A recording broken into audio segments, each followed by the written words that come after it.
Halo Sobat Sehat, jumpa lagi dengan saya Dr. Sung dalam acara Tanya Dr. Sung. Ya, pada kesempatan kali ini saya akan men-sharingkan kepada Anda topik tentang satu hal yang sangat penting dan harus ada dalam makanan Anda.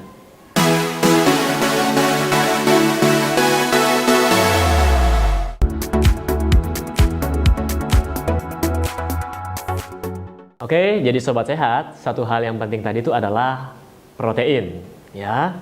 Nah, kenapa protein? Jadi gini, protein itu merupakan bahan pembangun sel tubuh manusia. Jadi waktu kita dulu belajar di pelajaran biologi ya, mungkin Sobat Sehat masih ingat. Jadi satuan terkecil dari tubuh manusia itu sebenarnya sel, ya. Mungkin zaman sekarang dibedah lagi ada lagi yang lebih kecil. Tapi kita bahaslah sebagai sel, ya, satuan terkecil. Jadi sel ini bahan dasarnya adalah protein. Suatu sel yang baik akan membentuk jaringan yang baik, ya. Kalau dulu kita sekolah, sel membentuk jaringan, jaringan membentuk organ, organ membentuk sistem organ, dan sistem organ membentuk organisme, ya, makhluk hidup, ya. Jadi sel yang baik akan membentuk organisme yang baik pula.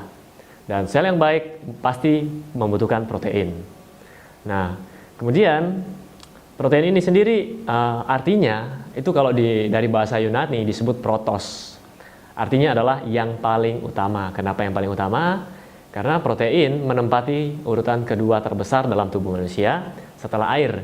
Jadi air menempati urutan pertama sekitar kurang lebih 70%, sedangkan protein menempati urutan kedua yaitu sekitar 16 sampai 17%. Nah, saya bisa bilang juga tidak ada kehidupan tanpa protein. Kenapa? Anda bisa lihat gambar ini. Anda pasti tahu gambar ini, ya. Nah, sel sperma dan sel telur itu semua juga komponen utamanya adalah protein malahan, ya. Dan saya mau kasih contoh di sini. Kenapa protein sangat penting dalam kehidupan kita dan harus ada dalam menu makanan Anda? Karena contoh yang pertama, Anda yang suka main bola misalnya, ya, saya kasih contoh yang gampang. Anda misalnya seorang pemain bola. Ketika Anda jatuh, terluka, ada seseorang yang cepat sekali sembuh, tapi ada seseorang yang lama sekali baru sembuh. Misalnya cedera atau apapun, mungkin saya bisa gampang luka terbuka misalnya. Ya, banyak orang beranggapan dikasih obat merah, dikasih alkohol, itu supaya untuk menyembuhkan. Maaf, itu bukan menyembuhkan. Obat merah atau alkohol itu hanya sebagai disinfektan, ya, supaya luka Anda tidak infeksi. Tapi yang membuat luka Anda sembuh adalah salah satu komponen yang paling penting adalah protein. Jadi sel Anda luka, jaringan Anda luka, jadi jaringan di kulit Anda itu luka, dia akan bisa menutup dengan sempurna jika protein Anda bagus. Tentu saja ada bahan lain, tapi yang utama adalah protein. Ya.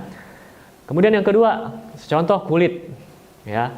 Kenapa ada orang yang kok kulit saya kusam sekali seperti itu? Nah, orang-orang seperti ini mungkin salah satu penyebabnya adalah proteinnya tidak cukup, ya. Karena setiap 28 hari kulit ini mengalami regenerasi. Jadi kulit ini akan mengelupas dan tumbuh lagi yang baru. Ketika tumbuh lagi yang baru, kalau proteinnya tidak cukup, kulit ini akan tumbuh dengan kualitas yang tidak begitu bagus, ya. Kemudian saya kasih contoh lagi yang ketiga. Jadi saya akan berikan banyak contoh supaya Anda mengerti. Contoh yang ketiga misalnya sakit mah kronis sudah parah misalnya, ya. Perlu Anda ketahui seperti ini. Banyak orang bilang saya sakit mah kalau makan jeruk atau jeruk nipis itu perih sekali. Ya, secara logika asam lambung pH-nya itu sekitar 1,5 sampai 2. Itu sangat asam. Bahkan kalau Anda ketelan tulang ya, ketelan duri ikan misalnya, itu pasti hancur di dalam. Sedangkan jeruk nipis pH-nya tidak seasam itu. Tapi kenapa mah Anda sampai perih? Ya.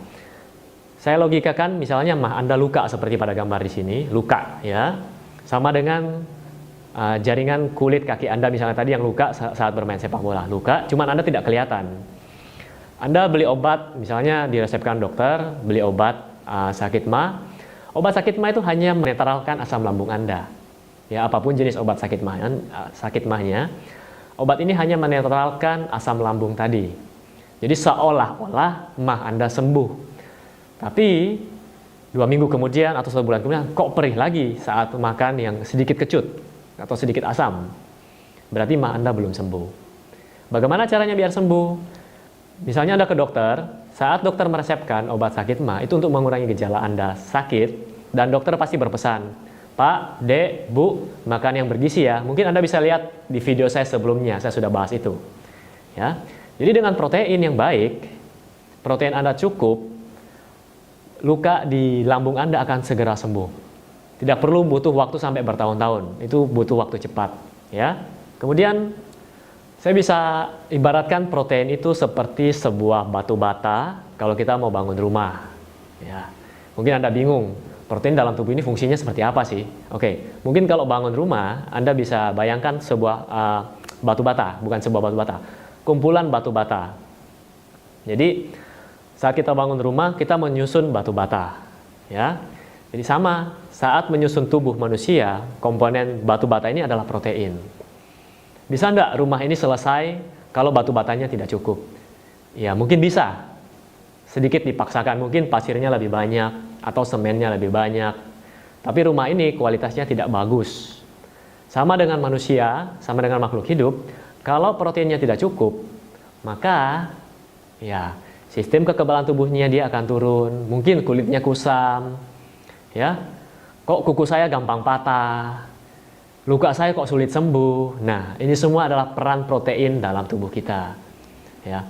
Satu lagi saya mau cerita. Mungkin Anda pernah dengar kalau seorang wanita setelah melahirkan, ada yang bilang begini. Kalau wanita setelah melahirkan, usianya bertambah 10 tahun, lebih tua.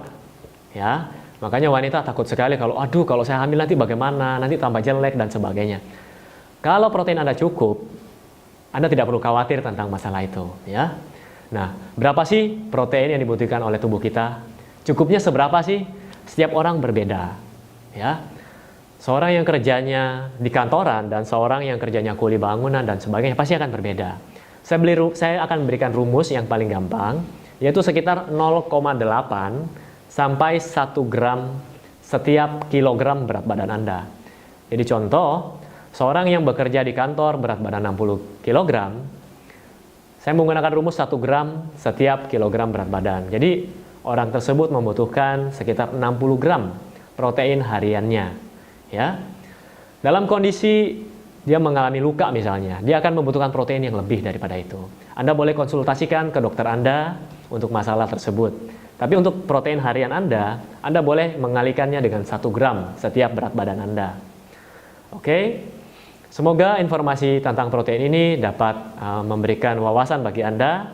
Dan satu lagi, untuk protein sumbernya ada 2, ya, dibagi 2 golongan besar, yaitu nabati dan hewani. Contoh protein hewani apa? Seperti telur, susu, daging, ikan, seafood dan sebagainya. Tentu Anda harus memilihnya dengan hati-hati. Jangan sampai Anda mengejar proteinnya, kolesterol Anda juga ikut naik. Ya, kalau bisa pilihlah daging yang rendah lemak. Jadi lemaknya silakan dibuang. Ya.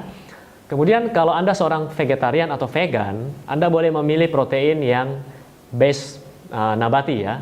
Jadi yang berasal dari sumber nabati. Contoh kacang-kacangan, misalnya kedelai, kacang tanah, kemudian mente, almond dan sebagainya sesuai selera Anda, ya.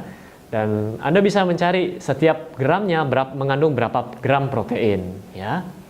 Oke, semoga informasi ini dapat bermanfaat bagi sobat sehat semuanya. Dan bila Anda menyukai channel kesehatan dan gaya hidup yang seperti ini, Anda boleh klik subscribe dan like. Juga Anda bisa share ke teman-teman Anda dan orang tua Anda. Oke, sampai jumpa di video saya selanjutnya. Salam hebat luar biasa.